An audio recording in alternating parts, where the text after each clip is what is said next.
Hello there, everybody. Happy Monday. Welcome to the week. I hope it's off to a great start. Say hello as you're signing on. I want to know who's here. And so come show up, come on to the live, comment, say hello. I'm going to be talking about self-worth today, but as always, I have two requests from you first.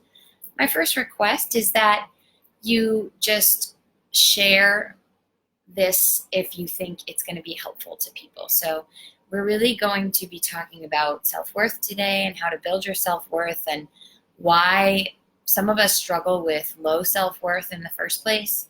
So if that's something that you struggle with or you know somebody who struggles with their self-worth, I highly recommend you share this, and I'd be so grateful if you could. And if you did, it would mean a lot to me. It's a great way to reciprocate and really have a mutual relationship, even though we're online. In this online space, it's so nice to create a personal relationship.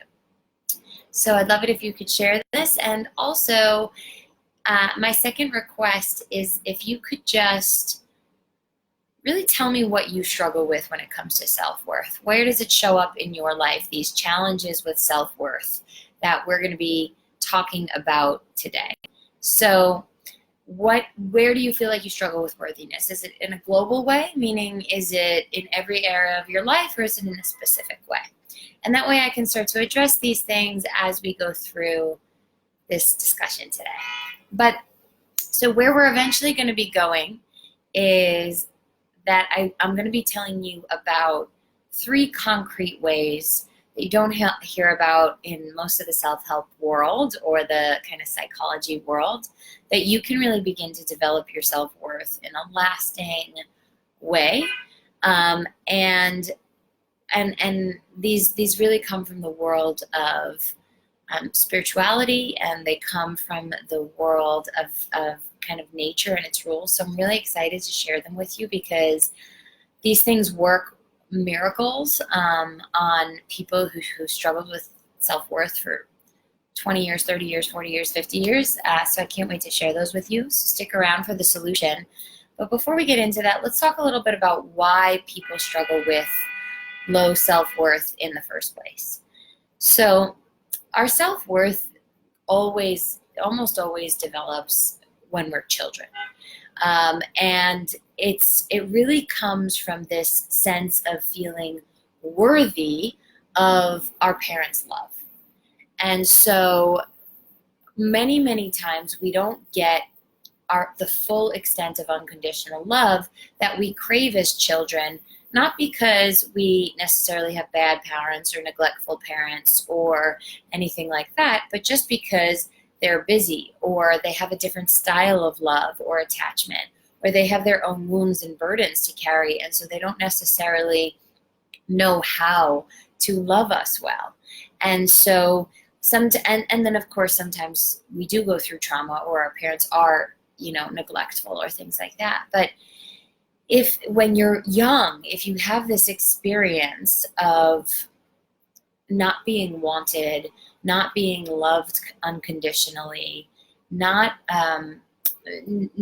really feeling like it was okay and safe to make mistakes and things like that, then you'll likely struggle with self-worth throughout your life. And it is something that we can correct, but we have to bring a lot of mindfulness to that experience, because self-worth is not something that, like anxiety, for example, or depression, which is a diagnosable condition where we can say, oh, this person can be diagnosed with low self-worth, and all we got to do is give them this pill to increase their self-worth. Self-worth doesn't work like that. Our sense of worthiness doesn't work like that. We can't fix it with a pill. We can't fix it just with a lifestyle change. Self-worth is really comes from the depths of our being. And that's, again, because it comes from this real childhood experience of feeling worthy constantly of our parents' love. And so because we can't fix self-worth from those kind of more clinical approaches, we also can't just think ourselves out of it. It's not just to do with the way that we think. It's really about the energy and the feelings that we walk around with in the world. So I want to give you some example. Well, I want to first explain how low self-worth shows up in our lives. Thank you for pointing out I'm going to speak louder now. Thank you for pointing that out. Hopefully you can hear me now. Let me know. And so when we have low self-worth, there's two major symptoms of it. One is if you see yourself as somebody who's constantly settling. Like if you wrote down, this is who my ideal partner would be, this is what my ideal job would be, this is what my ideal lifestyle would be, and then somehow you're either self-sabotaging constantly in some way, or if it's not self-sabotage, you're just not going after those things, or you know you want this kind of a partner, but you take this kind of a partner, and you probably invent stories, rationales to justify that. So you might tell yourself, well, nobody gets a good job in this field, or everybody has to have problems when they when they go into the relationships like this, or whatever. You might justify it with these logical reasons of why you can't achieve what you actually really desire. That's the key sign that you have low self-worth. But the other key sign is just kind of conversational, right? So kind of, do you catch yourself saying out loud, well, I would love to have this in my life, but I'm not worthy of that, or I'm not good enough of that, or I don't deserve that yet, right? So where this came up for me pretty much all my life, for many, many years, was around love. So I always felt like I didn't deserve the kind of love that I craved. So I craved this partnership based on equals. I craved this idea of being in a relationship where it wasn't about completing one another, but it was really about complementing each other and standing strong. And I always craved that. And yet every single relationship I got into was this heavily dependent, heavily emotionally kind of toxic relationship, where there was a lot of control and a lot of jealousy. And so despite everything that I knew that I wanted and I craved, I honestly didn't feel capable, and I didn't feel worthy of having that kind of like true, what I imagined as a much more true partnership. So I would get into all these loves that were on so much a lower level than I actually wanted. And I hear this all the time from clients, right? They'll come in and they say, I want this kind of partner, I want this kind of partner, but I'm just with this kind of person in the meantime because this is all I can find, or this is all I can get. That's a sign of low self-worth, right? If you have high self-worth, you're not going to just settle and say, I'll just take this anyway. You'll say, I'm going to wait until the right thing comes along, and I'm going to create that right thing come hell or high water. And so that's the core difference, is that you're not settling on yourself. You're willing to wait and put in the time and the energy and the vulnerability to create what you know you want. And if you aren't doing that in any area of your life, it's because you struggle with low self-worth, right? And so how do we start to change these patterns, right? Because we know that it leads to so many problems. Having a low self-worth is also the highest predictor of developing anxiety, developing depression.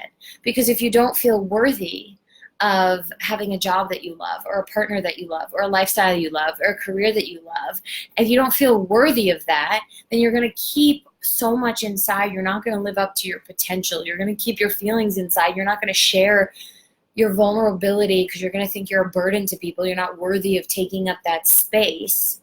And so when you do all these things, obviously you feel incredibly anxious and depressed because you're not living to your potential. You're not being who you really are. So low self-worth is really, really at the core of why we struggle. And so I really want to talk about today, like I said, these kind of non-traditional techniques to building self-worth, because they've shown in the literature that even other kinds of therapy, for example, cognitive behavioral therapy, it can be pretty good at helping with anxiety and helping with a few, fears and helping overcome trauma, but it's not particularly good at helping us overcome low self-worth. So I'm going to depart from more of the traditional psychology approaches to building self-worth and talk about what really finally resonated and worked with me and for me in terms of being able to transform my own self-worth. So the number one thing is to receive. Now, what the heck do I mean by receive? I mean receive everything that you want in life, but specifically love. So here's what's a characteristic of somebody who has really low self-worth. When somebody does something for them, hey Chelsea, nice to see you here. When somebody does something for you, you immediately feel like you have to reciprocate, or like you need to say thank you a bajillion times if somebody does something for you. Or God forbid you have to ask for help, like you need to ask for advice, or you need to ask for feedback, or you need help moving, or you need help working. Feel like that you're this tremendous burden, and so you obviously don't ask, or when you do ask you feel so guilty and so terrible about asking, right, that you're never really comfortable receiving. And so one of the biggest ways to start to transform your self-worth is to just allow yourself to receive. And allowing yourself to receive starts with something as simple as the breath. So when I started this work, I really started just closing my eyes and realized that I didn't have to consciously breathe, that I was receiving breath, that somebody or something was choosing to breathe life into me, right? So that's the really simplest level. You receive a breath, receive this, right? That's that receipt of care. But also in terms of the gestures of your life, right? Let somebody take care of you when you're sick. Don't reciprocate. Don't pretend to be okay. Don't when you're not. When you're sad, let somebody take care of you. Let yourself be low and vulnerable in the proximity of another person, and don't feel like you need to make it up to them or go out of your way to say thank you. Just receive,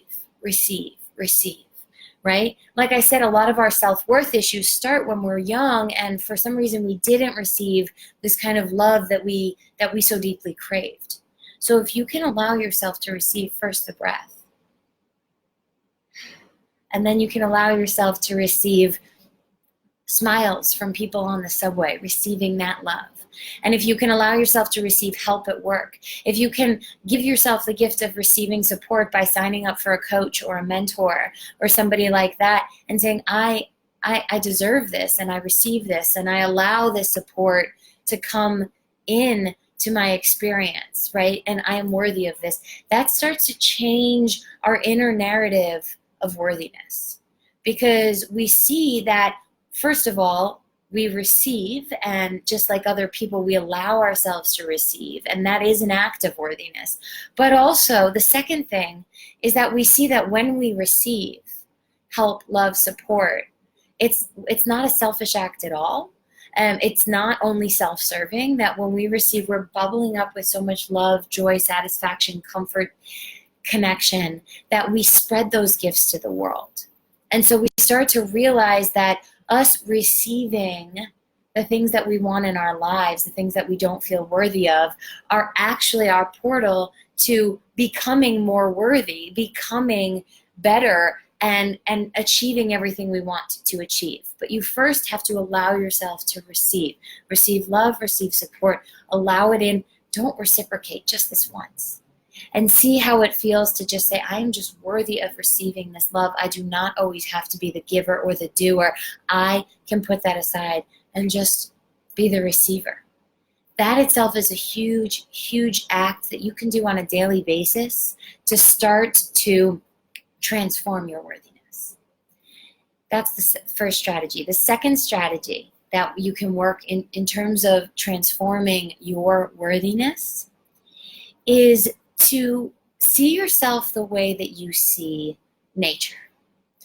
So look at this beautiful world around us, right? If you walk past, you see that there's so many different, I'm sure you have your favorite something. Maybe you love the beach, or maybe you have a favorite flower, or a favorite tree, or a favorite season, right? And you don't look at the world the animal world or the plant world or the world of weather as being worthy or unworthy, right? It's like not that the winter is unworthy of existing, or that fire is unworthy of existing because we like water better, right? Or that this flower is unworthy of existing because another flower is more beautiful. They all have their own individual roles, their own individual beauty. And so when you start to look at nature and you start to see the way that you perceive nature, you can bring your awareness to yourself, right? Worthiness isn't just saying, I'm the best, I'm awesome, I'm fat, I'm fantastic, I'm fabulous, I'm all these kinds of things. Sure, you can say those positive things to yourself. Positive self-talk is great. But it's also to just be like, hey, the things about myself that make me think that I'm unworthy, the things about myself that make me feel bad about myself, or maybe just bring up vulnerability for me, I don't have to pretend that those don't exist in order to feel worthy. In fact, I just need to see myself like I see everything else in nature, right? The sunflower is no more beautiful than the rose, is no more worthy than the rose. They're just different. And so this person might be more beautiful, this person might be more smart, this person might be more accomplished, this person might be more this, but I have my own unique gifts, skills, and ways. And I'm going to choose to see myself the way that I see the natural world, which is that everything is of equal worthiness. There's nothing of more worthiness. A tree is not more worthy than the ocean, and vice versa, because everything has its own unique purpose. Everything has its own unique value. And so when we allow ourselves to see worthiness as just a characteristic of being alive, and that everything and everybody was born with unique characteristics, and that together we put a puzzle together which forms the earth. It's not about worthiness. It's not about worthiness. It's about just allowing yourself to be who you are, right? You don't have to inflate your self-confidence in a false way. That often feels really, really bad and toxic, in fact, when we shove positive thoughts into our brain that we don't believe about ourselves. Like, oh, I am so successful, or I am so smart, or I am the best actor, I am the best writer, I am the best whatever it is. You don't have to force that. You can just say, I'm allowed to be imperfect in some ways. I'm allowed to not be great in this. I'm allowed to be bad at this. I'm allowed to not like this. Give yourself permission to just be a human, right? And so the Indian study of Ayurveda is all about understanding and diagnosing personality types based on the elements. So I, for example, am pretty much a pure fire element. I bring a lot of energy, a lot of passion into the things that I do, and that has a lot of strengths to it, right? Of course, I can bring to life anything that I want. There's so much about this fire personality that is incredibly fantastic and that the world rewards me for. However, on the other side of my fiery personality, I'm incredibly quick to judge. I'm incredibly quick to quit something. I'm incredibly quick to, react. And do I absolutely freaking adore those things about myself? No way. But do I see that those are part of the incredible fire that lives inside of me? Yes. And I know that there are other people who are more watery, who are better easy at being more flowy, more flexible than I am. I just appreciate them, and I have them around, and I learn from them.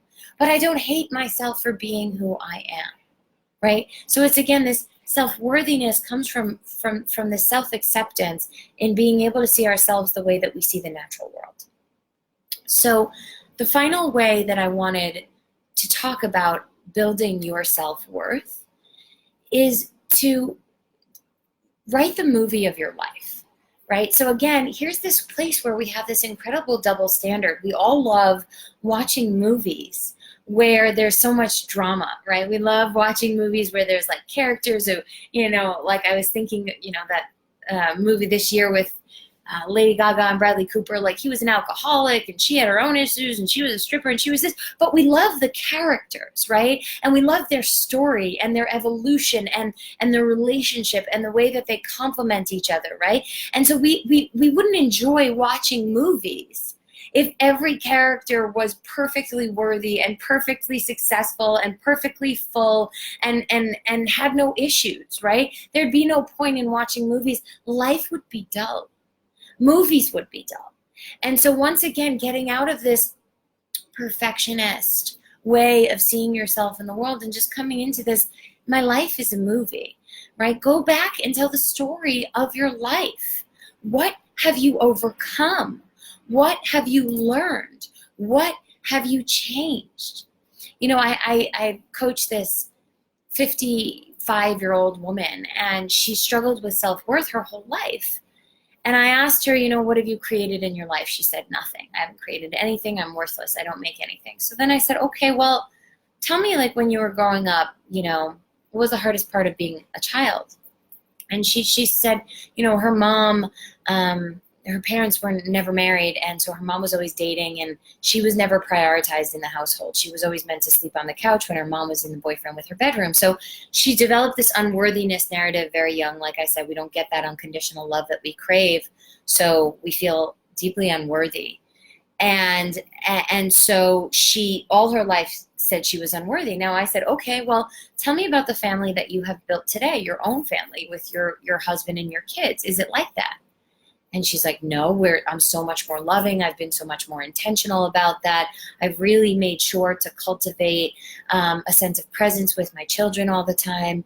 And I was like, are you kidding that you have nothing to be proud of? Like, you reversed this terrible experience. You created a new pattern in your family, in your life, right? But I could only see that because I'm watching the movie of her life from a few feet away. And so that's what you need to do for yourself. You need to really look at, when you tell the story of your life, what patterns have you been able to break through? What tough times have you gotten through, right? What have you been resilient about when you didn't think you could be resilient? So these are the kinds of things where we begin to see ourselves as these strong, capable, good, kind people. And that's really the foundation of worthiness. Again, there are many people in life who build worthiness on success, professional or personal. You know, I got the boyfriend, I got the marriage, or I got the job, and then life changes. God forbid, somebody gets killed, they lose a job, the recession happens, and their self-worth goes crashing down. So that's not self-worth. Self-worth is a deep, deep, profound sense of, no matter what my life looks like on the outside, no matter what I'm able to create or manifest, I am worthy of happiness, of love, of showing up every single day to make my life better and to create fulfillment. That's what self-worth is. And if you look at the story of your life, and you can literally write it as a movie, take that picture of the movies, the dramas that you love to watch. What is your favorite movie? How did that character grow? What were their personality quirks? What was, but you love them anyway. They were worthy anyway of the love that they got, or the happy ending that they got, weren't they? Weren't they? Just by nature of being a human, but just by nature of showing up to their experience. That was it. And so that's the same thing that you're trying to access here. You're not trying to artificially build your self-worth based on forcing a positive thought about yourself. You're basing your self-worth on a more accurate way of seeing yourself and the world. And so that's really what you want to do. You want to say, I am like water. I'm really good at flowing and being flexible and changing to the circumstances, but I'm not necessarily good at pounding things down and getting things done and all that kind of stuff. Okay, I'm still worthy, just like the flowers are, just like the rivers are, right? Receive love, receive kindness, receive the smile from your neighbor, receive the breath. Imagine that the world is showing up to support you for one day. What does it feel like to receive? That will dramatically impact the way you experience your worthiness. And so that's what I wanted to share with you guys today. Again, please share this with people who you think need a new perspective on building self-worth, one that's not conditional on their relationships or their career or their body image, but something that's based on who they really are, which is this human being doing their best in life equally to everybody else. So thank you guys so much for showing up. Send your questions in the comments, and I will see you sometime next week. Namaste.